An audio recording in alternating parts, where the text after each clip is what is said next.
रामधारी खंड 2 अभ्यास 46-49 100 शब्द प्रति मिनट प्रारंभ होंगे।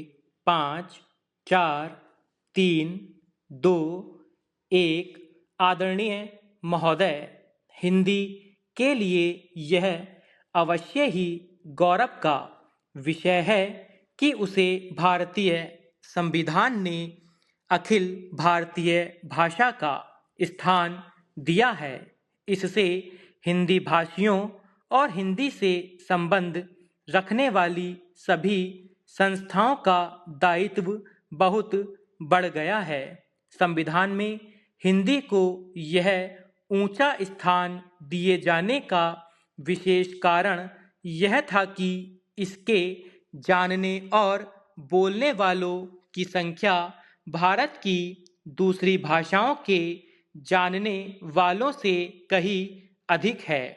उन भाषाओं का भी अपना गौरवपूर्ण साहित्य है और उनके बोलने वाले अपनी भाषाओं के साथ प्रेम करते हैं और उन पर गर्व करते हैं। इसलिए सभी ने हिंदी को जब वह स्थान दिया है तो यह समझकर नहीं कि उनकी अपनी भाषा किसी बात में कम है, पर यह समझकर कि राष्ट्रीय काम के लिए हिंदी का ही प्रचार और प्रसार सुगम और सुलभ होगा। हिंदी को अखिल भारतीय कामों के लिए प्रधानता देते हुए प्रादेशिक भाषाओं को यहाँ के कामों के लिए प्रधानता दी गई है। इसलिए यह अनिवार्य है कि जहाँ हिंदी का प्रचार हो वहाँ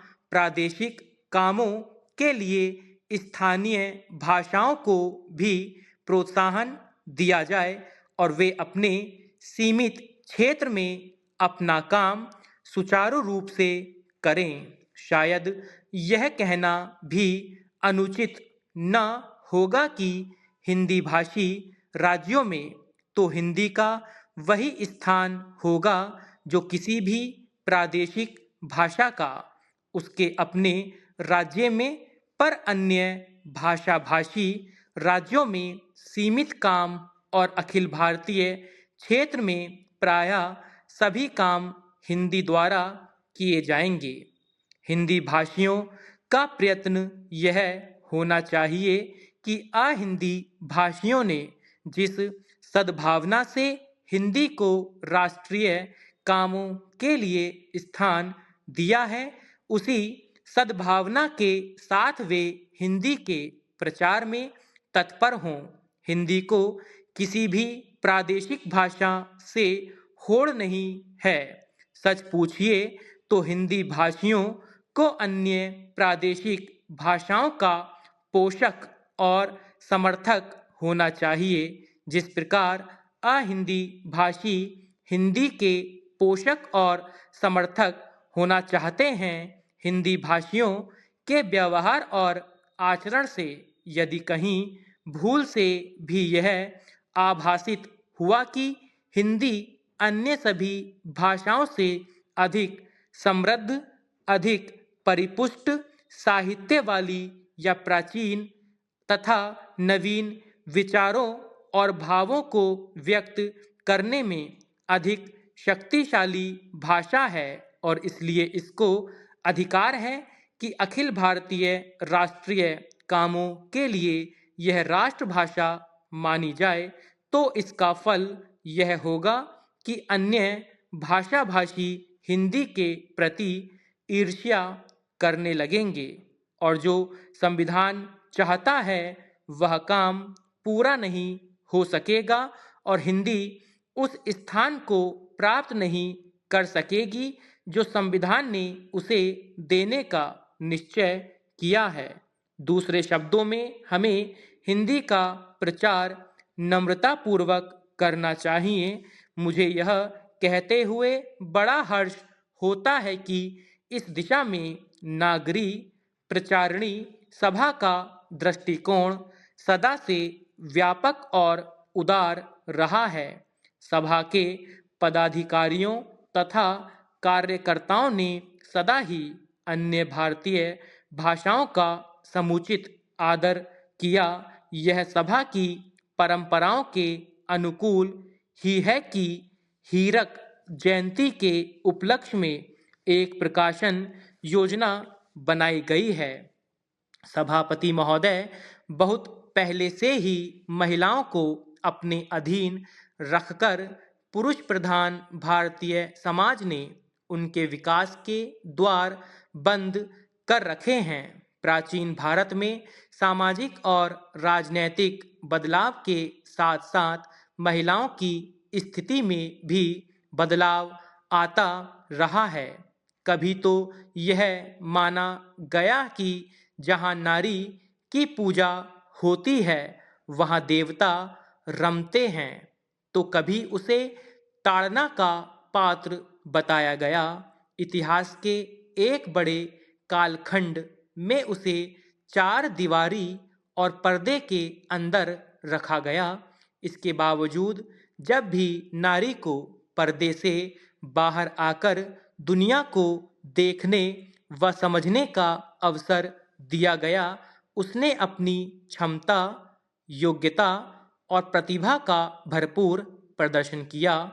भारत को स्वतंत्र हुए 5 दशक पूरे होने जा रहे हैं।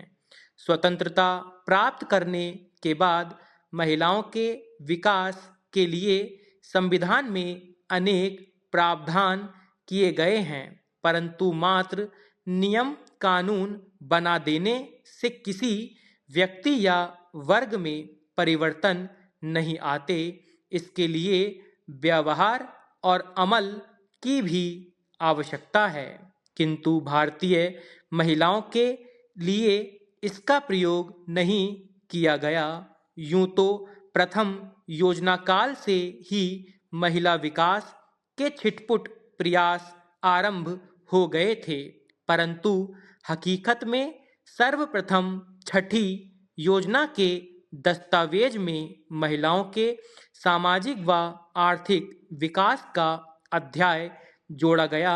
इसके बाद से महिला विकास की योजनाएं निरंतर क्रियाशील रहीं, फिर भी भारतीय महिलाओं की स्थिति में अपेक्षित परिवर्तन नहीं लाया जा सका है। जब भारतीय महिलाओं की तुलना दूसरे देशों की महिलाओं से की जाती है तो हमें बड़े दिलचस्प तथ्यों से साक्षात्कार करना पड़ता है और हम तभी जान पाते हैं कि भारतीय महिलाओं की वास्तविक स्थिति क्या है, यानी बेहद चिंताजनक और दुरूह। क्योंकि एक अध्ययन से ज्ञात हुआ कि दुनिया के 130 देशों में भारतीय महिलाएं 99वें स्थान पर हैं। शायद इसका कारण है भारतीय महिलाओं के विकास के मार्ग में अनेक बाधाएं, जैसे शिक्षा के अवसर उपलब्ध न होना। इससे उसका स्वाभिमान, उसकी चिंतन शक्ति और उसकी जिजीविषा का विकास अवरुद्ध हो गया। इसका प्रमाण है स्वतंत्रता के बाद 48 वर्षों तक कभी शिक्षा में महिलाओं को पुरुषों के बराबर न ला पाना, जबकि दूसरे देशों ने महिलाओं को शिक्षित बनाने में अधिक जोर दिया।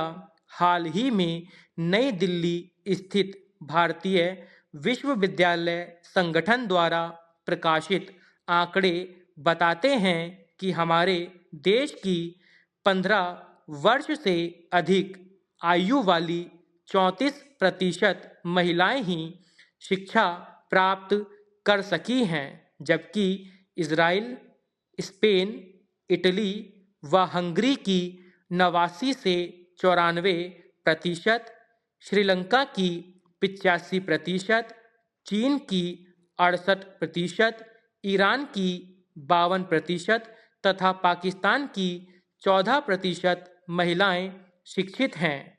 शिक्षा के इस अधोपतन के अतिरिक्त अल्प आयु में महिलाओं का विवाह भी उनके विकास में एक बड़ी बाधा रही है। वैसे तो भारत में बाल विवाह बहुत पहले से ही प्रचलित रहा है, परंतु अब कानून द्वारा बाल विवाह पर रोक लगा दी गई है। स्टॉप।